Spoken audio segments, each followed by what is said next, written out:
My husband cried at my funeral, his mother moved into my house, and his family divided everything I owned 3 days after my death. The moment he thought I was gone, he showed me exactly who he really was, so I waited until the courtroom. They stood around my grave crying. My husband, his mother, his sisters, all of them mourning a woman they never truly valued while she was alive. What none of them knew was that I was standing at the back of that church, watching every single one of them. And I had already set everything in motion. My name is Vivian Blackwood. I stood at the back of the church wearing dark glasses and a black scarf pulled low over my face. Nobody recognized me. Why would they? They all thought I was dead. You know, for 7 years I was married to a man who smiled at me in public and treated me like furniture at home. His mother called me lazy. His sisters called me lucky to have married into their family. His father never once looked at me directly. And my husband? He watched all of it. Every cutting remark, every dismissal, every moment they made me feel invisible.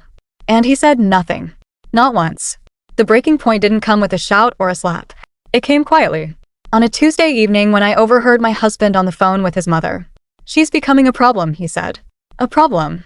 7 years of my life. And that was all I was. A problem to be managed. I sat on the kitchen floor for a long time after that call ended. And somewhere in that silence, a plan formed.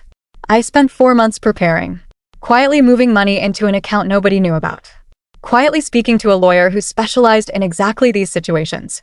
Quietly building a life somewhere else under a different name. And then one rainy Thursday morning, I disappeared. My car was found near a river. My phone beside it. My scarf caught on the railing of the bridge. The police concluded it was an accident.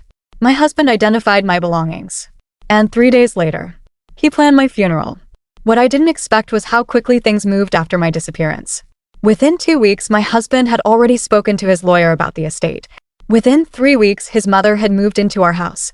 Within a month, he was seen at a restaurant with a woman his family had always preferred for him. I watched all of it from a distance. Documented everything. Photographs. Bank records. Conversations forwarded to me by the one friend who knew the truth. The funeral was held on a gray Saturday morning. I arrived late. Sat at the back. Watched my husband cry into a handkerchief at the front. Watched his mother comfort him with a hand on his back. Watched his sisters dab their eyes. And I felt nothing. Not sadness. Not anger. Just clarity. 3 months after my funeral, I came back. Not to my husband. Not to that house. I walked into a police station with my lawyer beside me. Alive. With evidence of financial fraud my husband had committed against me during our marriage. Siphoning money from joint accounts.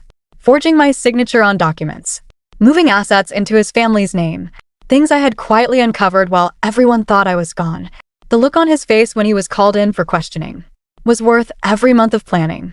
His mother lost the house she had moved into so comfortably. His family's reputation in the community collapsed overnight when the story came out.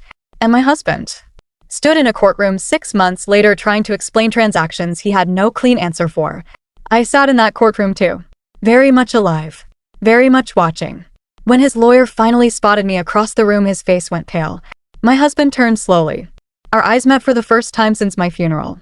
He opened his mouth. I simply smiled. And looked away. I didn't take him back. Didn't want an apology. Didn't need one. Some people only show you their true character when they believe there are no consequences.